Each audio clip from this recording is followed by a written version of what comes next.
Good afternoon, everybody, respected colleagues and co-builders and co-creators. It's been a really inspiring afternoon. It's so cool to hear what's going on in the sustainability scene, and I've also been really happy to find out that I'm not as radical as I was afraid. I thought that I might be thrown into the river with my thoughts, but many people seem to be thinking alike. I don't know how many people have heard of JKMM before, so a few introductory words. We were founded more than 25 years ago by 4 friends, JKMM. We have slowly grown to be one of the biggest and most successful architectural offices in Finland. First 10 years we grew by winning competitions, but then we eventually started making friends and networking and getting direct commissions. We are old-fashioned in some ways. We like to think ourselves as very holistic office, so we are not just architects but also interior designers, landscape architects, graphic designers, and we collaborate a lot with all kinds of artists. So we want our buildings to be thought thoroughly from inside out and back inside. So this is something that's always nice to point out. Finland is the happiest country on this planet for the 7th time in a row.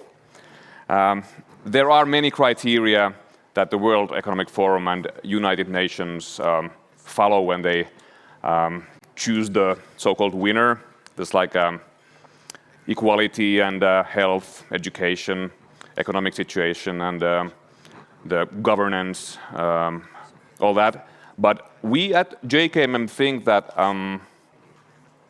architects also have a key role in how we kind of curate the built environment is important for creating the infrastructure for happiness.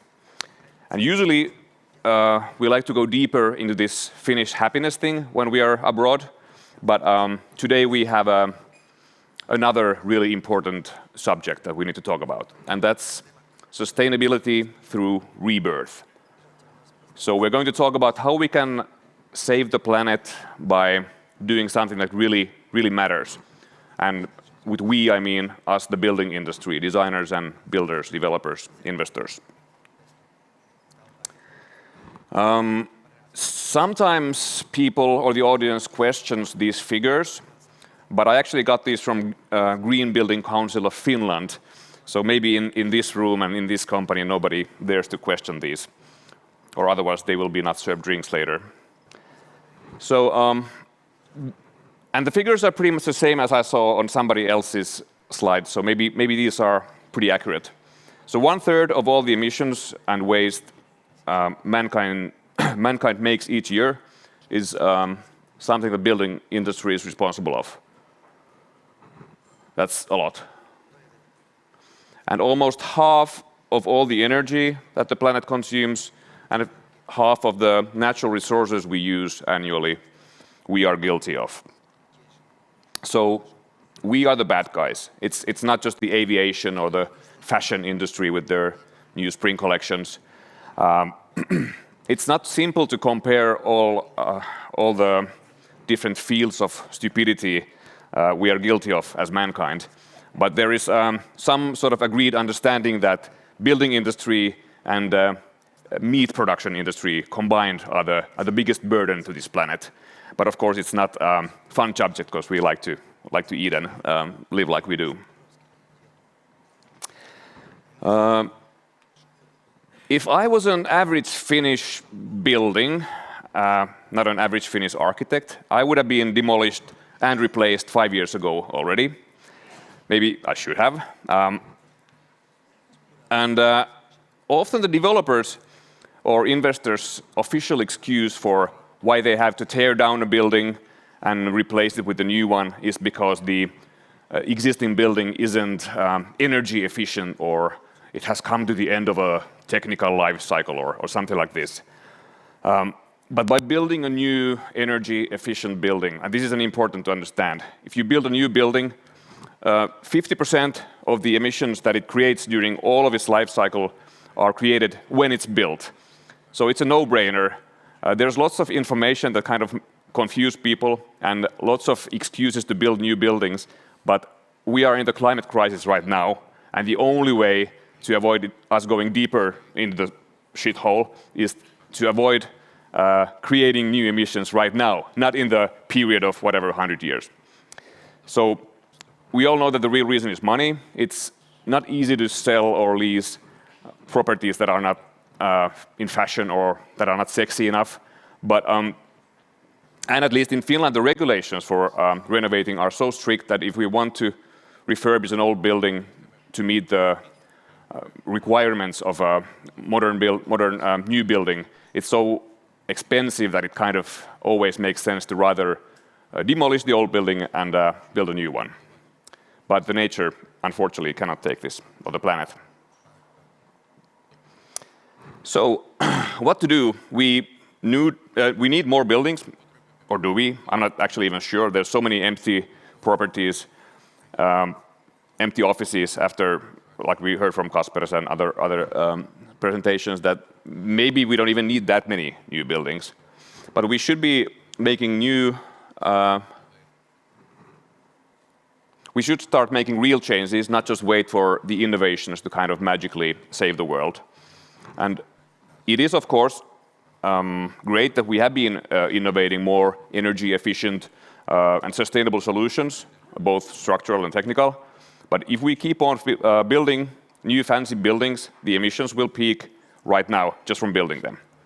And to solutions, I think we have few quite simple solutions that would actually have an instant big impact on the emissions.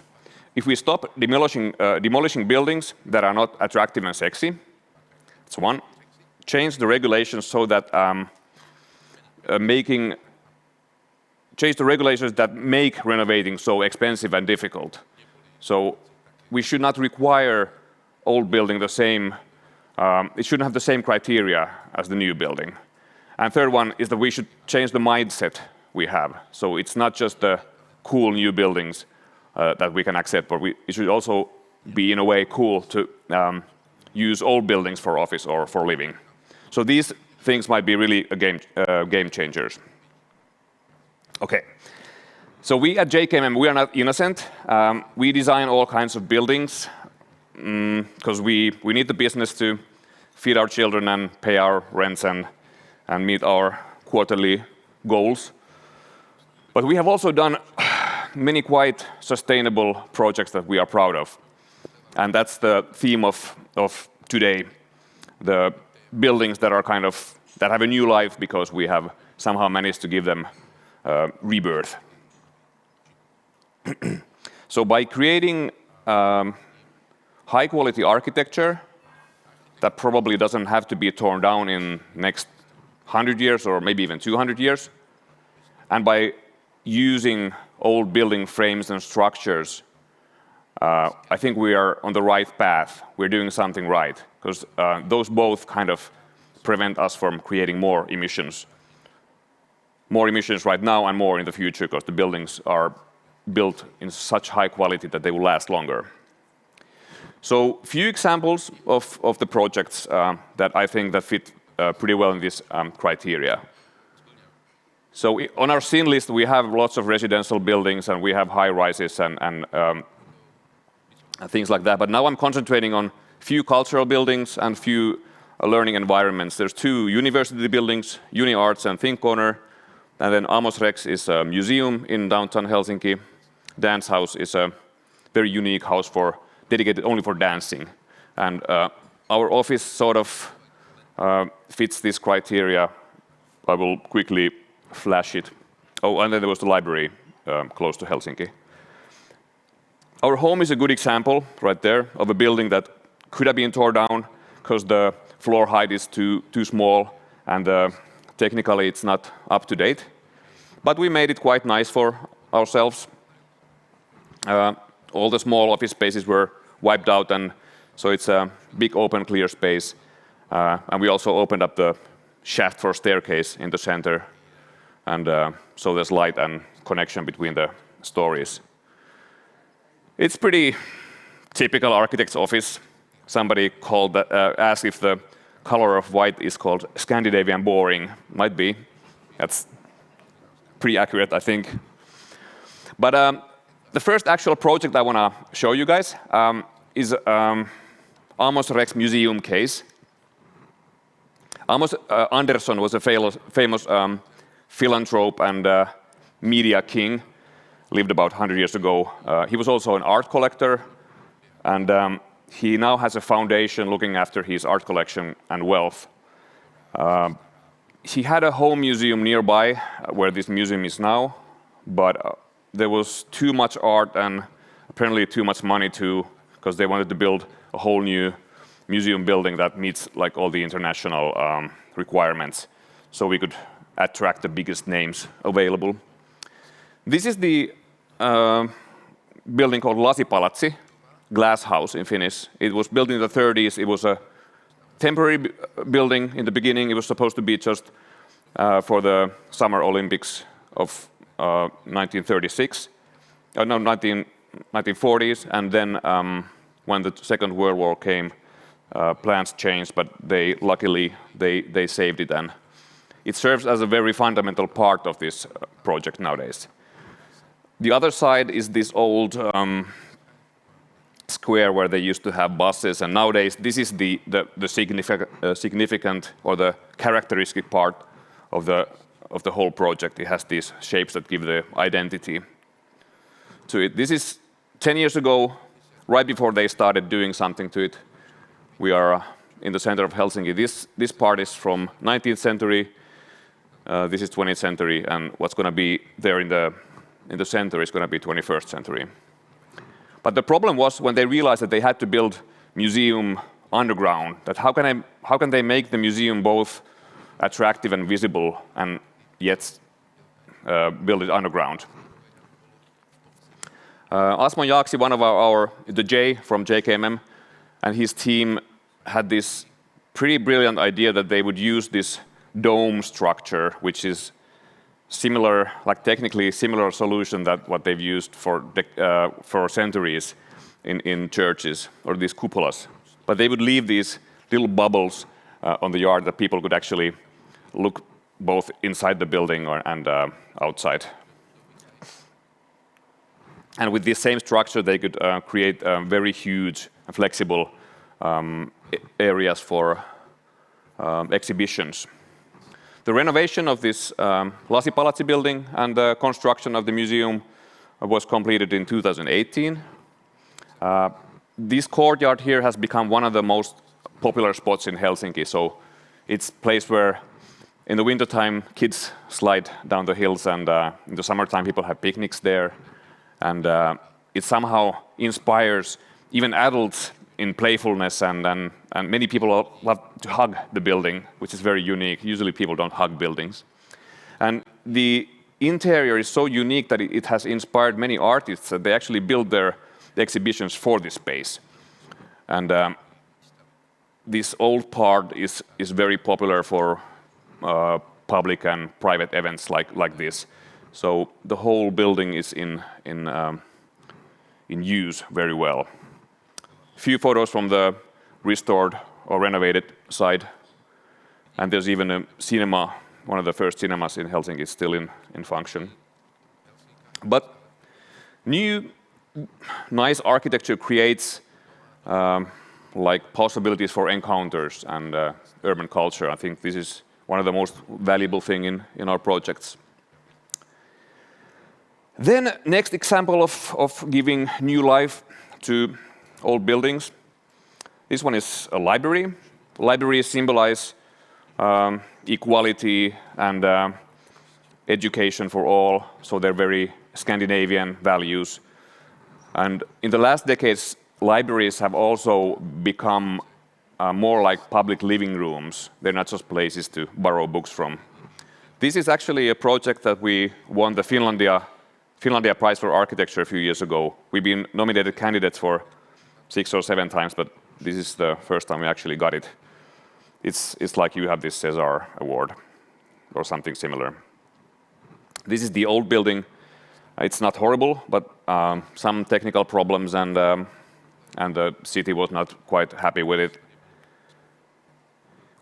We created something that sort of swallowed the old mass inside. So we used pretty much all the frame, the outer walls of the old building. You can actually see them still here.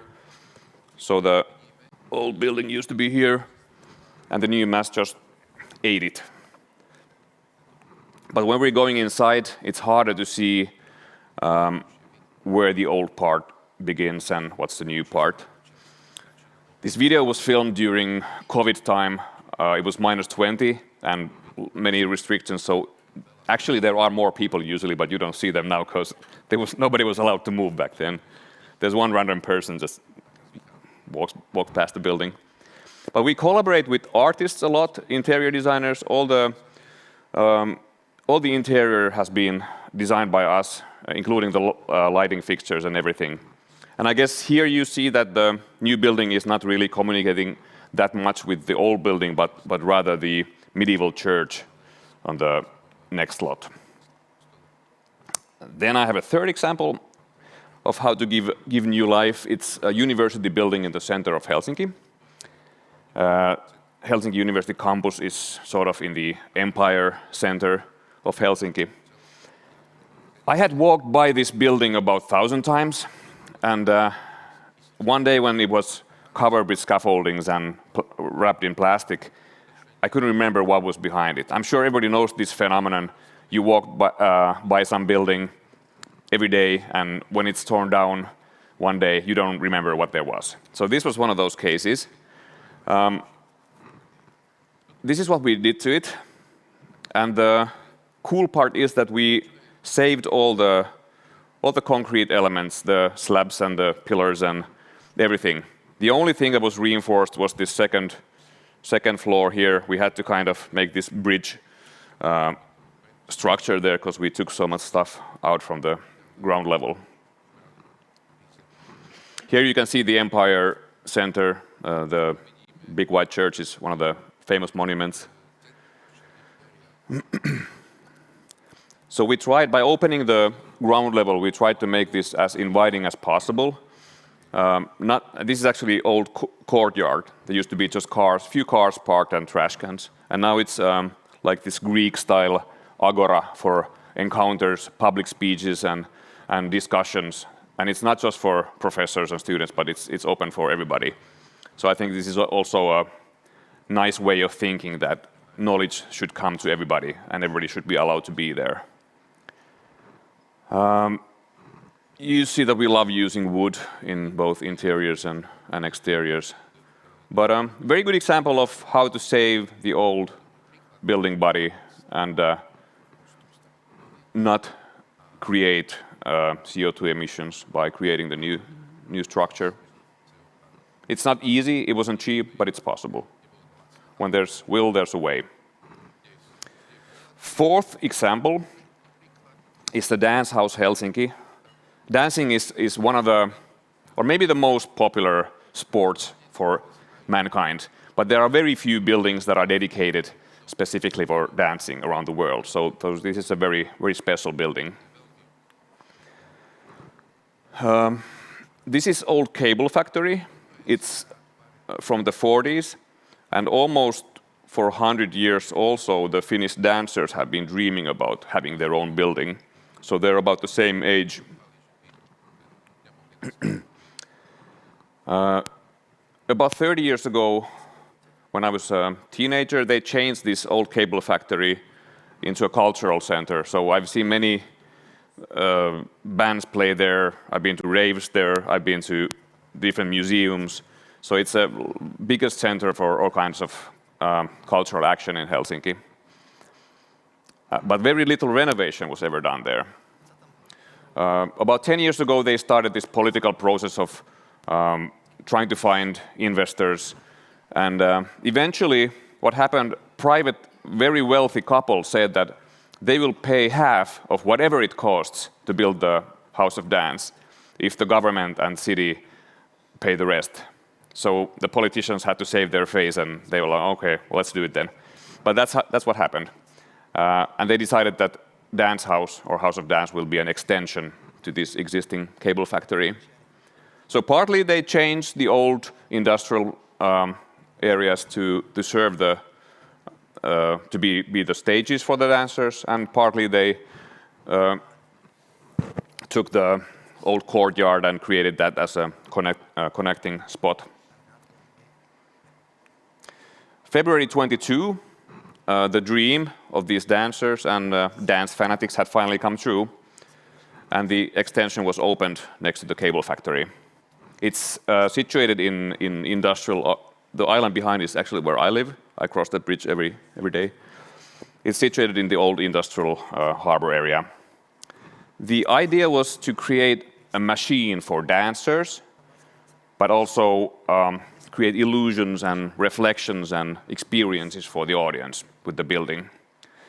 The aesthetics of this building come from industrial detailing, and we wanted to preserve the spirit of cable factory in a playful and robust way. This is the main stage, main black box, and if you see the audience, the seating, it's fun fact that it had to be very steep, because when people are watching dance shows, everybody has to be able to see the toes of the dancers, so it's very steep. And it kind of feels scary to be there, but you can see everybody's feet and toes. But it is also like a machine, as you can see. It's and we've also tried to make all the not just the stages, but all the spaces potential venues for dancing. Even the unisex toilets are quite funky. The big doors you saw somewhere, this is the old actually. You see the silos or those things. This is the other stage. And the huge doors you saw somewhere weigh 2,000 kilos apiece. And this cellar area was very protected, so there's a club down there.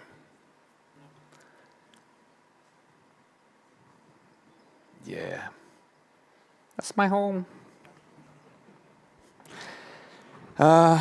The last example I'm going to show you quickly. Do I still have time? Oh yeah, I do. Oh, everybody's still awake. Olga said I should be dancing if people start falling asleep. This picture is from the Academy of Fine Arts in Helsinki about 100 and some years ago. And I've been thinking, because students always complain about their situation, but that's kind of part of the deal. Being an art student, you have to be unhappy, otherwise you can't create art, I think. But there's been complaints that first-year students are complaining because they don't have their own atelier room with a big window to the northern light. Well, these guys didn't either. We should show this picture to them. Every city has these abandoned post-industrial buildings that are too historically valuable to be torn down, but also like in too bad shape to be easily and safely taken into any use in reasonable ways. This is the same building from other direction, and the yellow building over here is the Theater Academy. It was renovated maybe 20 years ago, and they decided that this Aalto University combination of 3 art universities, theater, fine arts, and music, should become a one institution. The music, the Sibelius Academy is actually not here, but the red brick building was turned into what we now have as the Academy for Fine Arts. 2017, Aalto University arranged a competition, and this is one way of arranging competition that's becoming quite popular in Finland. I don't know how is it here, but in competition you have to have a collaboration of investor and architect. So investor is kind of guiding the process to make sure that the winning entry is not just great architecture, but also financially feasible. So we won this with one pension insurance company, and it's quite great architecture, and also was financially good project for the investor. since the occupants of this building are students of art, we decided that it's better that it's pretty plain and simple. It's like a canvas for the students so they can create, make it their own place by kind of, we want to leave it kind of empty and allow them to make it their place. This is not as much fun as I had when I was studying, but as you can see, everything is pretty robust here. We use the brick, concrete, steel, all these basic materials, but in very untreated way. The center of the building is reminds of this MC Escher, if you know the staircases. It's pretty funky. But